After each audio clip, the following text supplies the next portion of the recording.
What's up, DC Nation? Welcome back to another video. And guys, check it out.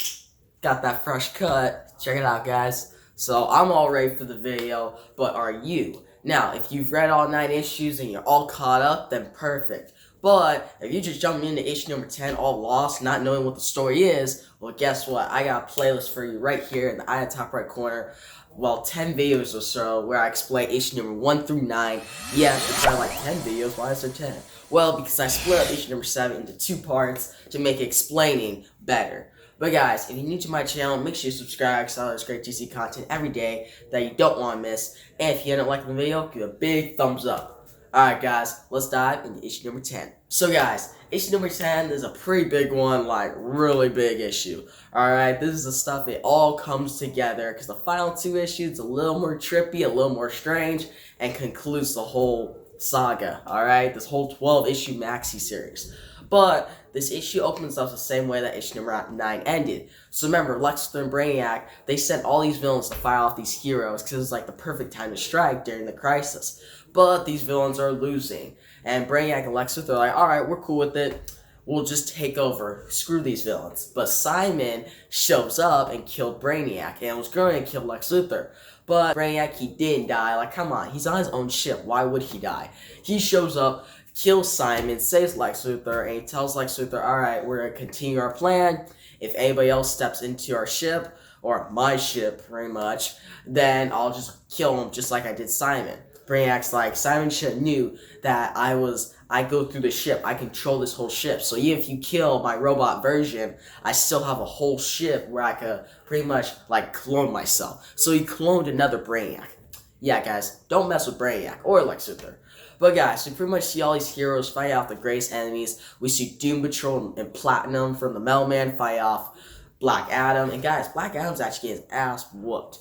But guys, we also see Dr. Sivana at the Fortress of Solitude, of all places, with the fellow villains, and he has the Marvel family in prison, even Billy Batson. If you know him, he's Shazam. But guys, Martian Manhunter and Platinum, yes, Platinum, again, from the Mailman. I was surprised she was a big part in this. But they show up, they start fighting off Sivana, and with them is the Atom. And he comes onto this rope. Well, he cuts the rope that's keeping the Marvel family from saying the name. So, like, pretty much Billy Batson has like a thing over his mouth so he can't say Shazam. But once the Atom cuts that rope, he comes full Shazam, beats the crap out of Sivana, and they start winning. Then we see Batman, the Outsiders, and the Freedom Fighters fighting on Earth X. You see all these heroes winning now. And Lex Luthor's like, this is not good. Like, we're really losing. Brainiac's like, yeah, I agree. But guys, do you remember the Spectre? Yes, you do. I know you do. Remember the Spectre? He was screaming at the end of issue number 8. Well, he's back, and during this whole villains war, when the villain's about to lose and go back to prison, like as they always do, well, Spectre sends out a godlike beacon, and all the heroes, all the villains, they hear it, and he pretty much tells them, hey guys, you gotta team up, because the Anti-Mark, he's not gone. He's not dead. Flash, Supergirl, they both didn't stop him, even by dying. And what he's going to do now is travel to the dawn of time, recreate history, and make the whole universe antimatter. Whole universe. So, that's not good. And the villains are actually scared of this. Lex Luthor and Brainiac are like, alright, we actually have to help the heroes. So, the villains go back in time to Oa to stop Krona. And guys, you remember in my origin issue where I go over the birth of the multiverse, the birth of Mod or Anti-Mod, we remember that Krona, one of the evil guardians of the universe, pretty much causes Anti-Mod and Anti-Mod to be created. So, if the villains can go back in time and stop him, they would stop this whole crisis event.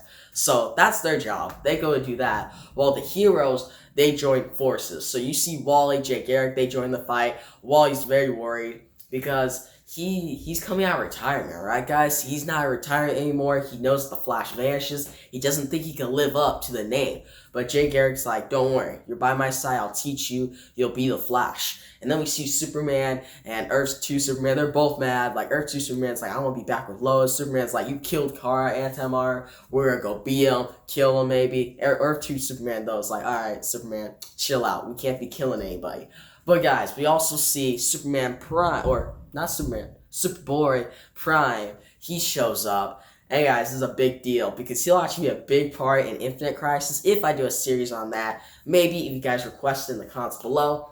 but this is pretty much like his debut in the comic book universe. Well, he was in a couple other issues, but this is like his big debut in the entire DC universe. But guys, pretty much they all join forces and they head back to the dawn of time to take on the Anti-Monitor. And guys, I forgot pretty much the way that they got back in time was Rip Hunter. He pretty much assembled magnetic and electric heroes so they could form a time machine so they could go back to the dawn of time. Alright, I had to fill that in because I don't want you guys being like, okay, so did they just have Jake Garrick or Wally Watts pick up everybody and go to the dawn of time? That'd take way too much time and way too much page in a 20-page comic book. Well, this one was like 25 pages, a little longer than the usual. But guys, we see them go to the dawn of time. They show up there, and we see the Anti-Monitor. He's huge, guys. He looks epic, all right? He looks pretty cool. And we see him holding Pariah. Pariah is like, get out of here. This is bad.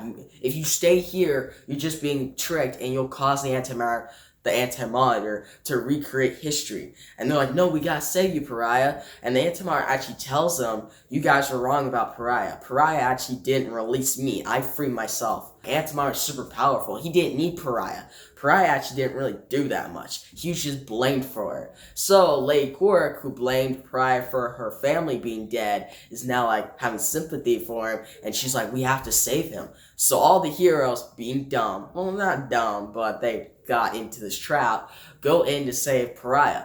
And Anti-Monitor starts sucking the life out of them and starts taking their energy to recreate history at the dawn of time. And Pariah's like, we're all gonna lose. This is not good.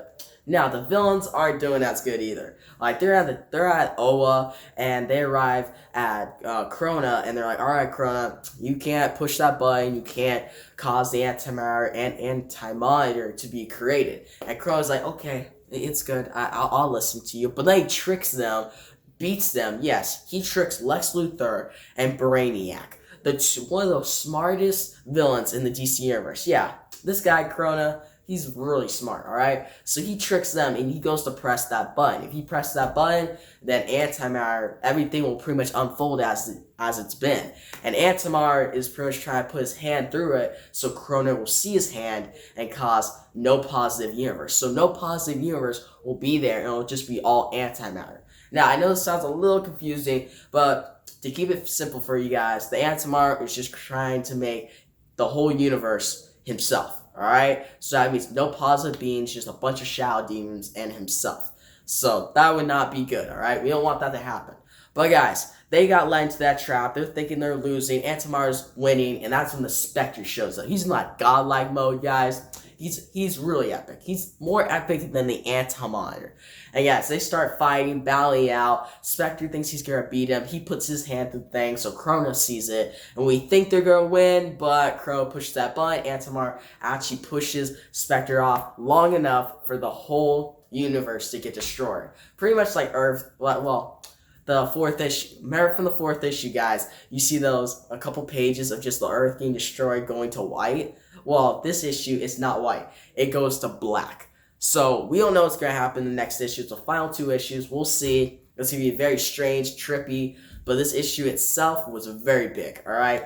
This is one of my favorite issues of the series. Not better than the Flash one or the Supergirl, but it's probably number 3, alright? Alright guys, so you're caught up on this issue, and if you like the video, give a big thumbs up. And if you haven't yet, bro, subscribe to my channel. It's how to great DC Comics content every day that you don't want to miss. In the comment section below, make sure you tell me what's your favorite Crisis on Infinite issue. What other series should I do after this one? Should I do Infinite Crisis, Final Crisis? And are you excited for the CW's finale coming in actually 2 days from now? 2 days. That's so close, and I'm excited, alright? I'm hyped. But guys, that's the video, and peace out.